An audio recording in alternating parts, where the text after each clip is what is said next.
Sirtir te tuamang kan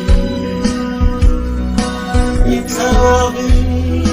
bintang langit Ringin ipel mo'y binputirla Lomitin kan pagleang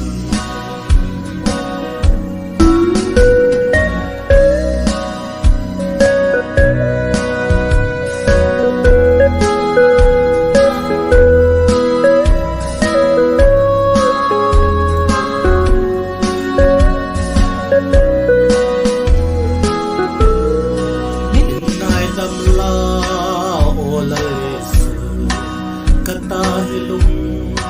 ay nahayder to maila So kapang ay tuwini Kangay etse lagpa ipel binputiro Manas tir te kuamang Itarabing bintuang langit Rinipel mo'y binputira Lomitin kan pagleang